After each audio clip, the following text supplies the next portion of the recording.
When we think of the staple RPGs that helped define the genre and brought this style of game to mainstream audiences, we think of titles like Chrono Trigger or Final Fantasy VII. Then there are the two oldest, biggest RPG series in existence, Dragon Quest and Final Fantasy, which had a massive influence on the future of the genre and are still going strong today. But what about before this? Perhaps you're even old enough to remember the CRPGsUltima and Wizardry, which are often considered the granddaddies of the RPG genre. This series is going to examine the history of RPGs from the early 70s all the way to today. From the young college students sitting in the university labs coding the night away to the massive corporations which continually pump out AAA titles, we're going to look at the games, the people, and all of the inspirations behind the role-playing game genre, and we're going to start all the way back in the early 70s.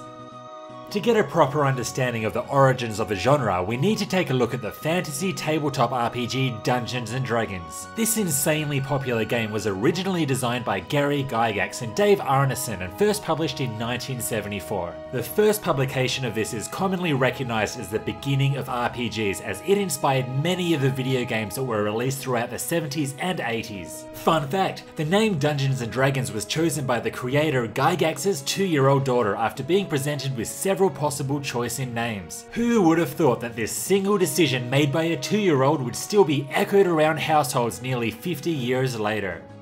D&D itself was derived from miniature wargames, and its initial rule system was a variation of the 1971 game Chainmail. The rules differ from traditional wargaming by allowing each player to create their own character to play instead of entire armies. RPGs are known for their storytelling, with many modern JRPGs arguably telling more engaging, complex stories than other forms of media. Just take FF7 or Xenogears for instance. D&D helped define this convention, as each game is run by the Dungeon Master, who serves as the game's referee and storyteller. D&D also features character classes, EXP, levels, parties, equipment, magic, stats, everything that we expect today in RPG video games. The fantasy-like themes present in D&D were influenced by mythology, pulp fiction, and fantasy authors of the 60s and 70s. Most notably here is J.R.R. Tolkien's Lord of the Rings series, which inspired halflings, elves, dwarfs, orcs, rangers, and loads of other concepts. In fact, the threat of copyright action from Tolkien Enterprises resulted in the name changes of hobbits to halflings, ents to treants, and Balrog to Baelor. What's interesting is that originally Gygax stated that he was influenced very little by The Lord of the Rings. However, in an interview in 2000, he acknowledged that Tolkien had a strong impact. Another feature seen in most RPGs today is classes, and these have been implemented in loads of different ways. Some of the original classes from D&D include the Fighter, Cleric, Monk, Paladin, Rogue, and Wizard, which are basically the core classes of any character in today's RPGs. And before we move on, I have to make a mention to D&D being behind cursed weapons. This concept was drawn from the One Ring in the Lord of the Rings novels and Stormbringer from Michael Moorcock's novels of Elric.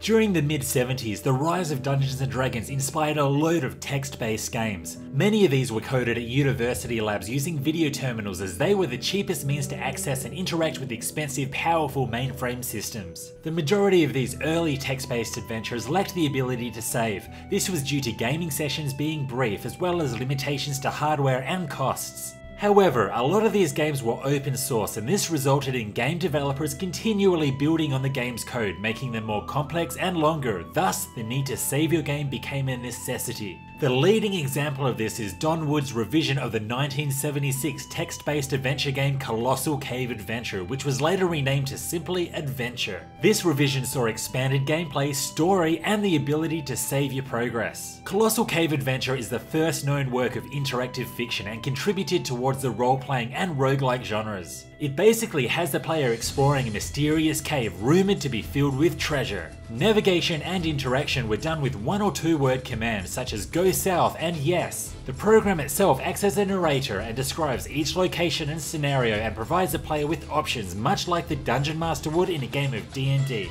Some years later, Level 9 Computing developed an MS-DOS compatible visual version of this game, which was generally the same experience but with images to accompany the text. But the fun didn't stop here. During these times, a number of highly popular dungeon crawlers were released, most notably Petit 5 and D&D. These games featured simple graphics to help immerse the player into the experience. These simplistic graphics were done by rendering on-screen character graphics. We have come a long way in 40 years. Petit 5 is believed to be the first dungeon crawling game and featured random monster encounters through a single level dungeon with a fixed layout. These types of games continued to develop over the next few years, with Beneath Apple Manor, Akalabath and Dungeon being three of the most influential and early examples of role-playing video games. We'll take a quick look at Dungeon. It begins by spending about 60 seconds building a random maze and then populating it with monsters and gold.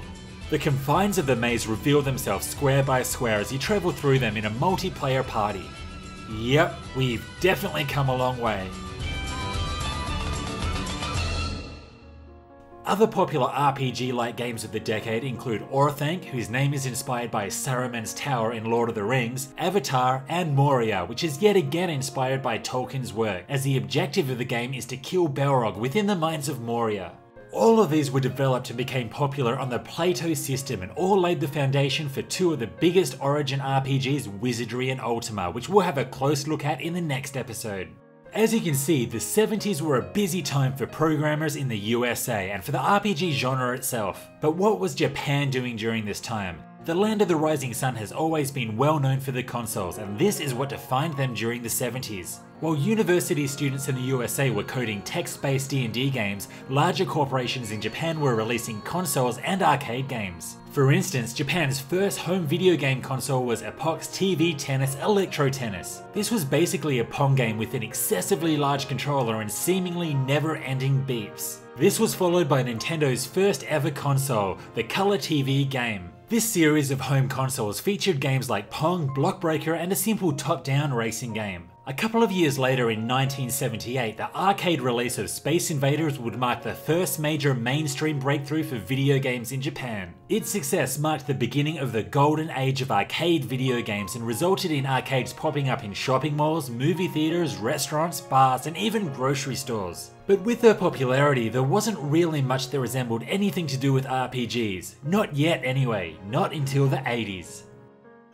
And that sums up the 70s. I hope you learned something new today. I found it very interesting to learn how much of an influence The Lord of the Rings and Dungeons & Dragons had on these American programmers. If you like this video, stay tuned for more. In the next episode, we're going to look into the 80s when things really start to get serious, particularly in Japan. This was Hellfire RPGs, see you next time.